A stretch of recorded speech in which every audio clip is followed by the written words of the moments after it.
Now, 19 minutes past 10, I did say that I was going to introduce you to a remarkable woman. Imagine being in your late 30s, healthy, full of life, only to be blindsided by a cancer diagnosis so rare that even the doctors were shocked. That was the case for 38-year-old Faye Louise from Sussex, who, after a diagnosis, 2023, started planning her own funeral. You'll hear her story now, it's remarkable, but she went through a surgery process where she lost 8 organs in one operation. She's defied all the odds and is as fit as she can be at the moment. It's a really uplifting story. I want you to have a listen to it, see what you make of it all. So this is Faye Louise from Sussex, who is back at Gatwick Airport, and that is significant for what you'll hear later on, and back working. It's brilliant. Have a listen. So I'll take you right back then to August 2023, where I was going through my motions of just living life as you do.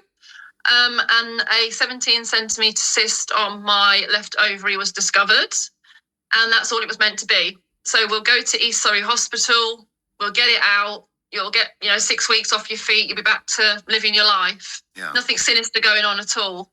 And then I went in on the 7th of August, full confidence that I was just going in for this cyst. I was scared because I've never been under anaesthetic ever in my life. I escaped that for 38 years. And yeah, I woke up on the 8th of August to them basically saying that the operation for the cyst went really well. However, we're really sorry that we couldn't take any of the appendix, because appendix showed a little bit of inflammation, which is why they said, while we're in there, we're just going to get your appendix out because it's pointless. And I was like, okay, well, I'm asleep. If you can get the appendix out, it'll save me any further problems, then you can do that. And yeah, they just said we couldn't get your appendix out because I'm really sorry, but we found a cancer. Right.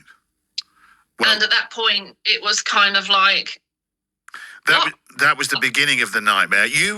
Can you tell me how? It sounds like a crass question, this, but how did that feel? What were your thought processes at that moment?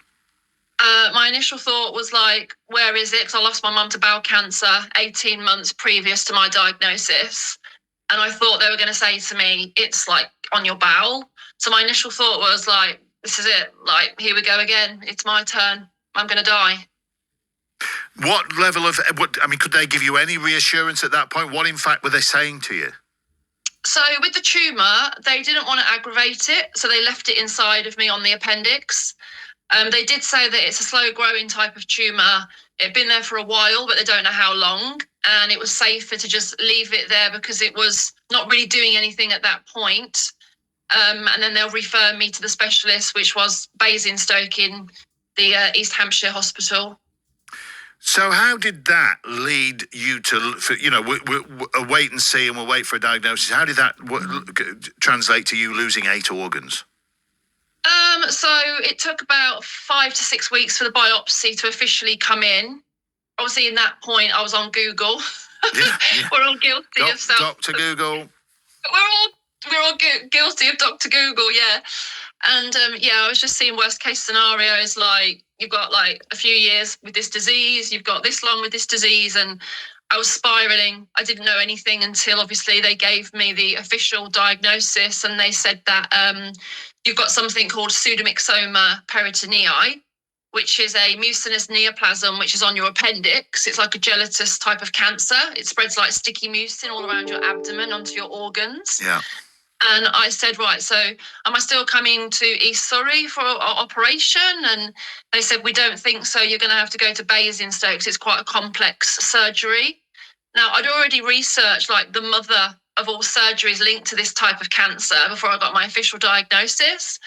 So I was kind of in the loop anyway about what this CRS HIPEC surgery is all about. And yeah, it just transpired that I had to have that.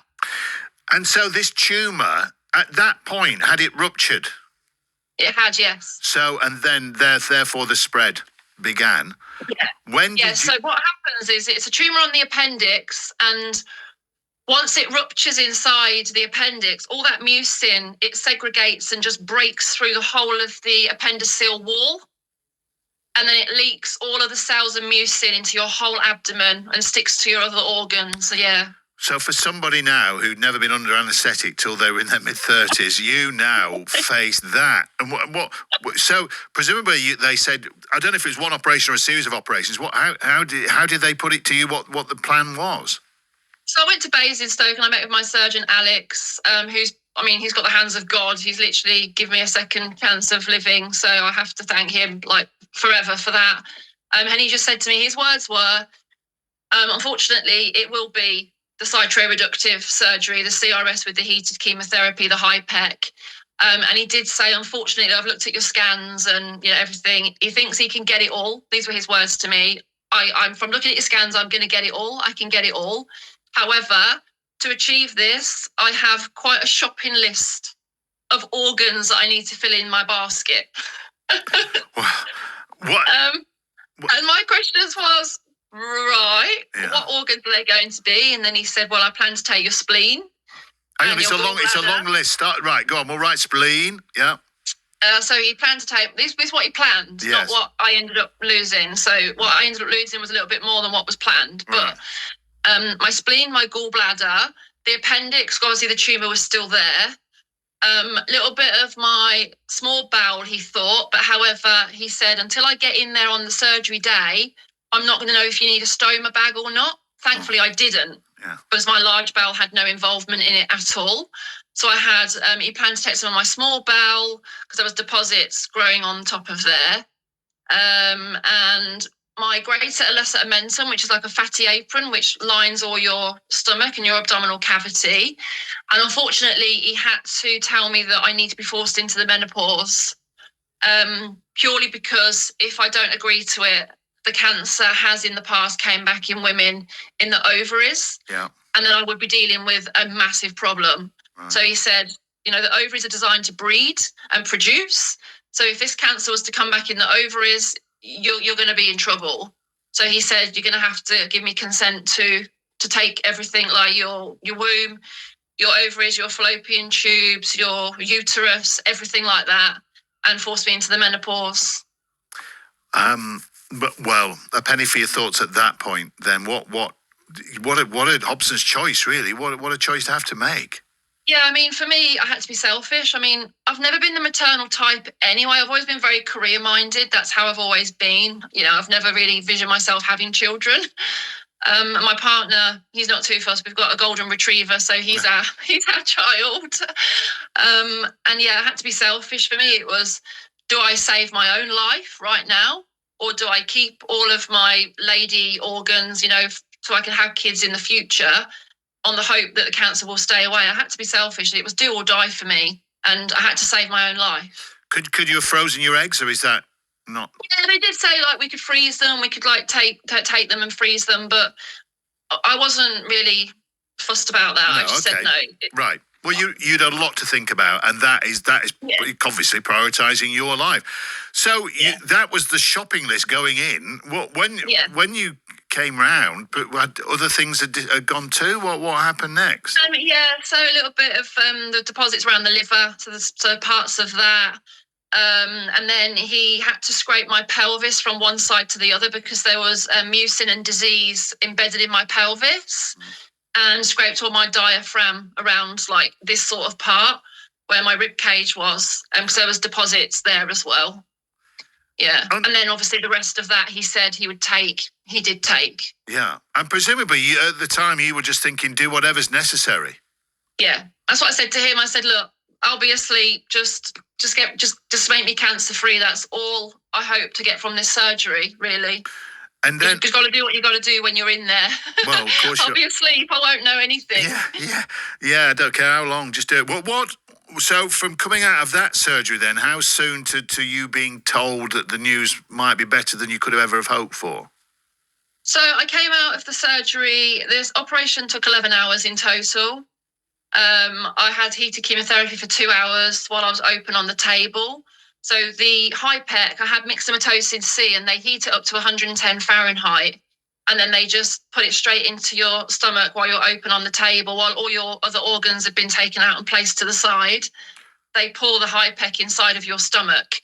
and you're basically just bubbling on the table for 2 hours, and they stir it around every 15 minutes. So I'm basically like a little stew on the hob or something. Yeah. I tell you what, I know you work at Gatwick Airport. You could have a job in casualty anytime soon with the with the knowledge you've acquired. Well, look. When if I've done and what I've been through, so. Yeah. No, of course. And well, look, some people will be listening to this and say, my goodness, what you've been through is awful, which it is. But when we're laughing about it now, because the news is as good as it can be, is it not? Yeah, so I had, after operation, I never had any scans up until November last year, just before Christmas. I had my first annual CT scan, where I had to go through 2024 thinking, right, they said they've got it all, but what if there's a little cell that's done something in a year? So mentally, you're always like, have they got it all? Is there something in there? Because like any slight little ache and pain now, your mind goes into overdrive. It's just how it is. But yeah, I got the all clear just before Christmas. Yeah, we can hear a bit of audio actually, because on social media you gave yourself a little present. Let's have a listen. Here we go. It's my first Christmas present. And I need to make sure it's, wrapped up, unwrapped. And I wanted to share this with you all because you've all followed me for like a year, invested in all my story, always supported me, shown me love, believed in me, even when I didn't believe in myself. And I've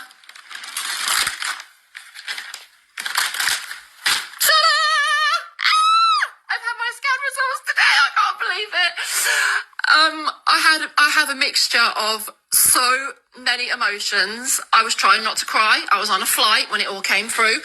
I was at work, and yeah, I am all clear. My tumour markers are extremely low.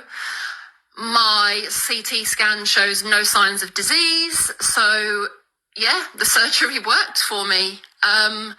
1 year on, and I am cancer free. That was you telling your followers and family and everybody, all your friends, There was a sign saying 1 year all clear, and we got a real sense there. Yeah, I had a light up box. Yeah. I was interested. You said I was on a flight at work when the results came through. So you're a flight dispatcher at Gatwick. So how on earth did you cope in that particular moment? What? It actually came through as a text, like a link for me to open an e-letter. Yeah. And I was just like, no. I'm on a Norwegian. No, we've got to get this flight out. Don't cry. Oh, so hang on. So you had to dispatch the flight before you could open it. Yeah. Oh, I'm not over dramatizing this because there's already a Netflix film in this, but your life might have been hanging on that message, and you had to get the Norwegian. What is the Norwegian? A Norwegian Airlines, is it? What are we talking about? Norwegian Airlines, yeah. Get them back to Oslo. Get them back to Oslo first, and then you open priorities, it. right? Yeah, no, exactly that. And then you opened it, and then what? Did you have a little scream? Did you have a little cry immediately there and then? No, I was just like, I had one of my friends at the gate anyway that's obviously been following me and everything, asking how I am. And I was just like, oh my God. And she was like, what, have you got the results? And I was like, yeah. And I was like, clear. Oh. And she just gave me a hug. And yeah, it was an emotional time. I mean, had I probably been at home and got the results, I probably would have proper bawled my eyes out. But I didn't want the lashes to come off and the makeup to run down my face when I still had another 4 hours at work. Oh no! What was next after the Norwegian? What was it next? A stag do to Norwegian. Oh right, get the Norwegians. Or all those people have gone back home to Oslo or wherever without knowing the drama that was unfolding.